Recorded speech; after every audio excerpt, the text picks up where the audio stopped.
I'm Cody Story, and this is the Book Study Plus Coffee Show, where I'll be going through whatever book that has been selected and breaking it down sentence by sentence, paragraph by paragraph, and page by page. It's not about how much that I'll be reading and breaking down. It's not about how far we are going to get.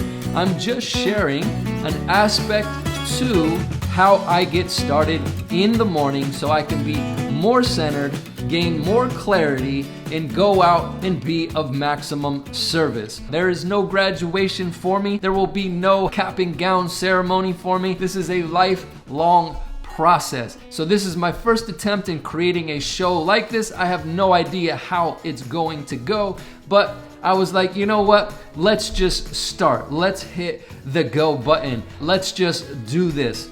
The book that I have selected to break down first is by Jordan B. Peterson, because it's one of the books I'm actually reading right now. I'm going to circle back to the beginning and we're going to work our way through this book. I might also, at different times, select different books to break down. I might not just stick to this one book. In the morning when I am reading, I have two types of books that I select. One is more spiritually based and the other is more health or business based. And I always start with the more spiritually based book first. It just helps me tap into a part of me that allows me to then digest something that's more business or money related or more health related, because I'm able to see better. I'm able to understand better. I'm able to break things down better and then see what it is I need to do in that day to produce change in myself or in my life. Back to the book that we're starting with by Jordan B. Peterson. It is called The 12 Rules for Life. I've been reading this for a little while. So I'm already about, let's say, a quarter of the way through, but it doesn't matter. We're going all the way back to page 1. And I'll just share this. On the inside of my book is my bookmark, and on the top it says love. And then underneath it says, what are you passionate about and want to spend more time doing? Well, I'm passionate about helping others and I want to spend more time helping others. It's that simple. That is my intention. That is the whole purpose, the whole reason for my life and for making these videos. So maybe you could start with that question as well. What are you passionate about and what do you want to spend more time doing? All right, let's get into it. 12 rules for life, yo. If this is your morning and you're just getting started, grab your coffee and let's go.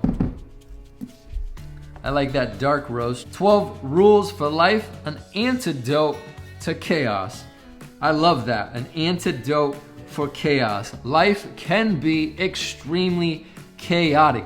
That's nature. That's how it works in my experience. So flipping through, we got the table of contents. Rule 1. Stand up straight with your shoulders back. Rule 2, treat yourself like someone you are responsible for helping. Rule 3, make friends with people who want the best for you. Rule 4, compare yourself to who you were yesterday, not to who someone else is today. Rule 5, do not let your children do anything that makes you dislike them. Rule 6, set your house in perfect order before you criticize the world. Rule 7, pursue what is meaningful, not what is expedient. Rule 8, tell the truth, or at least don't lie. Rule 9, assume that the person you are listening to might know something you don't. God, I love these rules. We haven't even got to the forward or the first page, and I'm already feeling so amazing. I love it. Rule 10, be precise in your speech. Still learning how to do that one. Rule 11, well, actually I'm learning how to do all these, but boom, that one's has to do with being articulate. People have said when I speak, I'm articulate, but I always feel like I want to improve that. I want to get better at being precise in my speech. Rule 11, do not bother children when they are skateboarding. Boom! That's where I come from, literally, and I know he's just using skateboarding as a reference to playing, but that's literally what I did. And I'm so glad my parents didn't bother me when I was. Rule 12, pet a cat when I encounter one on the street. All right, so there are the 12 rules for life. They're beautiful. Now, I love Jordan B. Peterson's material, whether it's his YouTube videos, I've even been to see him at one of his lectures down in Long Beach, or whether it's one of his books. I like it because it really stretches my thinking. It stretches my consciousness, my intelligence, my intellect. It challenges me in a way that's not so far out there that I can't connect or understand, but it's definitely a good ways beyond me. And that's what helps me grow or change or see things in a way that I've never seen them before. Now, that's what I love books for in general, is because they help me gain a new perspective on my life and on the lives of others and on the world at large. Because it's obvious I don't know everything, I know but a little, and I'm just a student. So as I go through this book, I also want to say that this is not about me trying to sound profound and be prolific and expound on these ideas in some crazy guru spiritual way. I'm not trying to teach or be an authority for anybody's life. I'm just trying to share a little bit of what I do and what that looks like. And it's because somebody shared with me how they read and how they built a morning routine or a morning practice that really helped them transform and really helped them change and become better. It helped them improve their life. And how they read was a specific way. So I've created these 4 keys for reading. There's going to always be more ways, but a couple basic ways in which reading is more beneficial or helpful for me is, number 1, to read in first person. I got onto the interwebs here, which I'm gonna do again. There is the Grammarly blog. They're an amazing company. What they do is super rad for people like me that really struggle with grammar and sentence structure and writing in general. I'm not trying to sell it. I'm just saying it's a lifesaver for someone like me who needs some major help in that department. So let's break down first, second, and third person really quick, and then we'll get into reading the 12 rules for life. First, second, and third person are ways of describing points of view. First person is the I and the we perspective. So first person, I and we. Second person is the you perspective. Third person is the he, she, it, they perspective. And the reason I like to read in first person, which I literally, while I'm reading, I change the words. So instead of reading the you, the he, the she, the it, and the they, I change those words and read the I and the we, meaning how does this apply to my life? So I'm not just reading to get through sentences, paragraphs, and pages. I'm reading to see how it applies to me. And that's part of the first person key. It's to read for application. How can I take what's in the reading out of the book and bring it into my life to where I can build or change my character? Number 2 is, while I'm reading, to ask myself questions. And the way to do that, and I'm gonna put a little note under this, is to open my mind so old information can get out and new information can come in. And if new information can come into my mind, that means I have the potential to change. Now let's look at number 3, the third key. Take notes as needed. Note taking might be literally writing down something that I find that I connect with on a deep level, and I write the exact words like a quote. Sometimes it's me in terms of how I'm interpreting what I'm reading, and then other times I'm just writing down things to get them actually out of my mind and onto a piece of paper. Sometimes I'll take the questions that I've asked myself and write down the questions so I can sit with those questions, look inside, and find out what my answer to those questions really are. And that really helps me to slow down. Note-taking is what allows me to slow down and process. Because if I just go fast, boom, boom, boom, boom, boom, trying to just read a ton of pages and read as many as I can, that's cool. Can still probably benefit, but I like to get the most out of my reading. And when I slow down, which note-taking allows me to do, I process what I'm reading better. The last key is, what can I take from the reading and bring into my day, which is what the first person is all about. But then it's at the end of the reading, I look inside, I do a little overview, and I spot those things that I can bring into my day, meaning remember and apply and take action. Carry it out. The process of carrying it out is where the change is solidified. Before we get into the reading, let's take a sip of coffee. You know what? It's not that good anymore. A little cold, but it is what it is. This is number one. This is more important than my coffee. What's more important is doing what I set out to do today, which was to begin creating a show, a podcast, a video series. Playlist is what they call it on YouTube for what it looks like in the morning. We're already off to a good start. We have a cure for the chaos. Time to get into the forward. And what I would like to do is I'll have a little bit of structure with this reading. I'm going to first read the paragraph. Then I'm going to reread it in first person.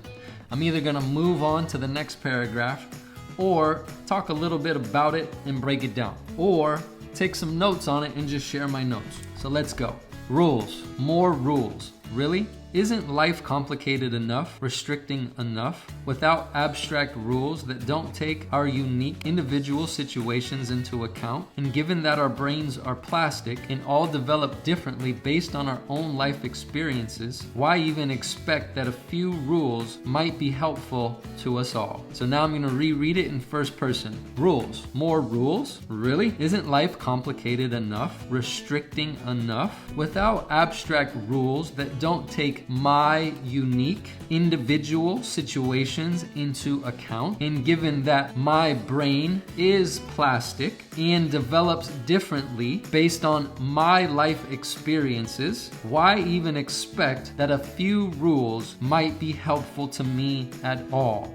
That's reading for application. No matter what my life situation is, no matter what my life experience has been up to this point, no matter how unique I am, it maybe doesn't matter. Maybe none of that matters, and these rules could potentially or possibly be helpful to me. I don't know. Maybe not. Maybe not what? Maybe these rules in this book are not going to be helpful to me or to you or to anybody else. But maybe these rules could be helpful to me or to you. Let's move on to the next paragraph. People don't clamor for rules, even in the Bible, as when Moses comes down the mountain after a long absence, bearing the tablets inscribed with 10 commandments, and finds the children of Israel in revelry. I don't even know what that word is. We can look it up. They'd been pharaohs, slaves, and subject to his tyrannical regulations for 400 years. And after that, Moses subjected them to the harsh desert wilderness for another 40 years to purify them and their slavishness. Now, free at last, they are unbridled and have lost all control as they dance wildly around an idol, a golden calf, displaying all manner of corporal corruption. All right. People don't clamor for rules, even in the Bible. Well, what is clamor? Let's look it up. Dictionary.com. Clamor. C-L-A-M-O-U-R. C-L-A-M-O-U-R. Boom. Looks like that's not spelled right. Maybe there's another word out there that I don't know, but let's go off of this. C-L-A-M-O-R. Loud uproar as from a crowd of people. Popular outcry. I like that one. So clamor, this applies to how it's being talked about here. Popular outcry. There's nobody who's crying out for rules. So people do not cry out for rules. It's not the popular thing to do, even in the Bible. So here's an example. As when Moses comes down from the mountain after a long absence, bearing the tablets inscribed with 10 commandments, and finds the children of Israel in another word I don't know, R-E-V-E-L-R-Y. R-E-V-E-L-R-Y. I don't even know how to pronounce that. Revelry. Revelry. Boisterous Boisterous festivity. Damn, you got a hell of a vocabulary. Underline both those words. Write the definitions down. Let's go back to revelry. Revelry, boisterous festivity. As when Moses comes down from the mountain after a long absence, bearing the tablets inscribed with 10 commandments, and finds the children of Israel in boisterous festivity. They'd been Pharaoh's slaves and subject to his tyrannical. Let's look up tyrannical. See, I never know how this is gonna go. Like right now we're doing definitions. You might already know these definitions, but I like to get clarity so I know exactly what's being talked about. Tyrann, Tyrannical. Tyrannical. I don't even say it right. Tyrannical. Of a characteristic of a tyrant. Unjustly cruel, harsh, or severe, arbitrary, or oppressive, despotic, a tyrannical ruler, and that's the reference here. Unjustly cruel. I could take that. So they'd been Pharaoh's slaves and subject to his unjust cruelty and regulations for 400 years.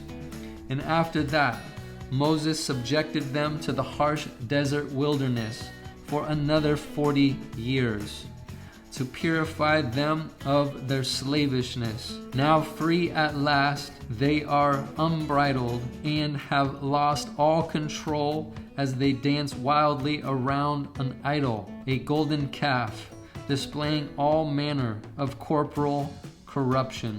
Let's look up corporal.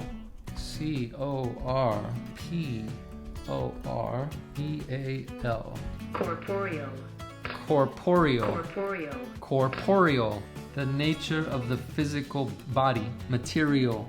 Tangible.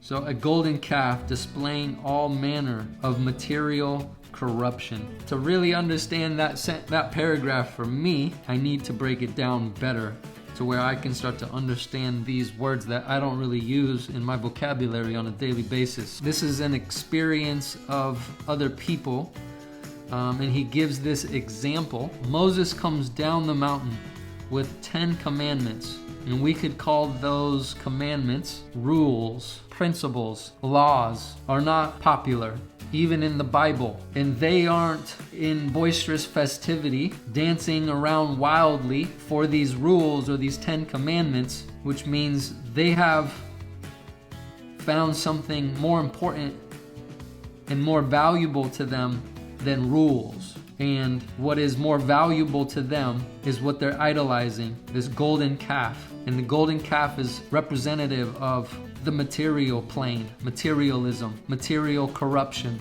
Okay, it doesn't matter whether I'm religious, non-religious. I'm open to whatever people find to be helpful for them. I'm not religious, but I can just open my mind to what's being discussed here. It's a story that I don't know. Have I heard of this story before when I was younger? Yeah, I've had opinions about it.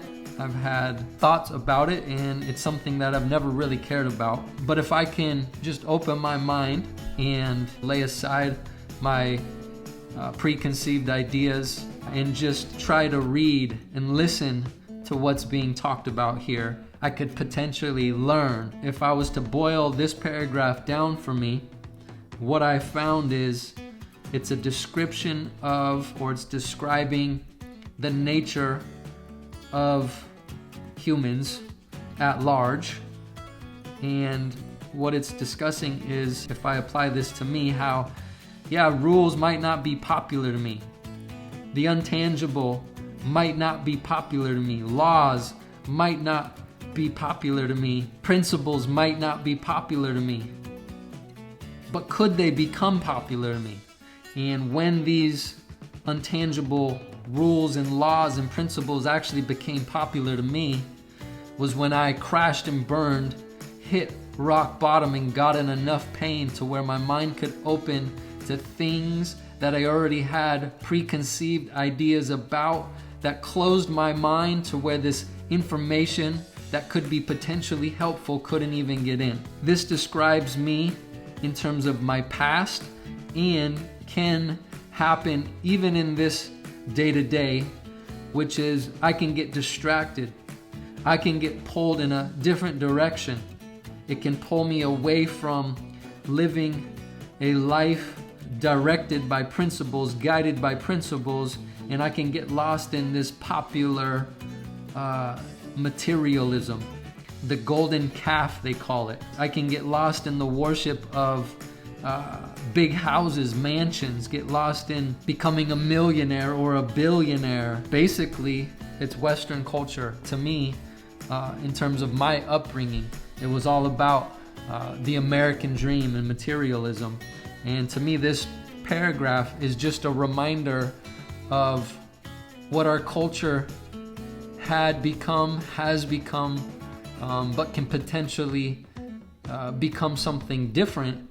But at this time, I'm still seeing this past repeated to this day. This is just a representative story about what has gone on, even though we've made so much progress. And I can just look and see, like, is this still what's going on in our culture? And then take it a little further and apply it to me. Is this still what's going on in my mind? Is this still what's going on in my life today? And the reality is, yes. Less now than ever, because I've been doing work for the past 14 years on things just like this. And even this week, this month, this story has come back into my life where I've started to idolize the golden calf. I've started to become obsessed with the golden calf, obsessed with business success, obsessed with money. Me, my. It's all about me, and what I can get, rather than if I can apply principles and the principle of awareness and see that, I'm back into being obsessed with materialism, and I'm lost again in the root of all my troubles, which is selfishness. And because of readings like this or talking to others who talk about this untangible, unpopular stuff, I can start to look below the surface and see, to me, what's more important than that, which is to have peace of mind and to help others. So what can I do today? I can once again come back to my reality at this time, what's going on today, and I can admit and be honest with myself that yes, I've become once again wrapped up in the American dream. I've become again lost in materialism, lost in the obsession of selfishness, me, my, and what I can get and what I can take rather than what I can give and how I can be of service. And I set out on exactly that this morning, and it was to do what I'm doing right now, which is, yes, I'm feeding my soul, I'm feeding myself, but the intention beyond that is hopefully I can start to do something on a regular basis, on a consistent basis that I do in my life, and start to share it with others to where maybe I can be of service to you or to somebody else. What a great story. We only got through 2 paragraphs. It's a beautiful example of me, even though it is a story from probably thousands of years ago. But to me, this is why these stories have been written.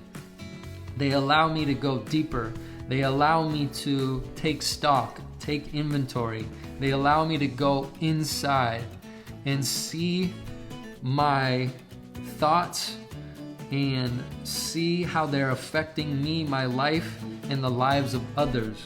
I hope you found this helpful. I'm going to continue to do things like this, which is just share what my morning reading looks like and how I apply what I read to my life. Until the next video, keep on walking forward, even if the coals are burning hot.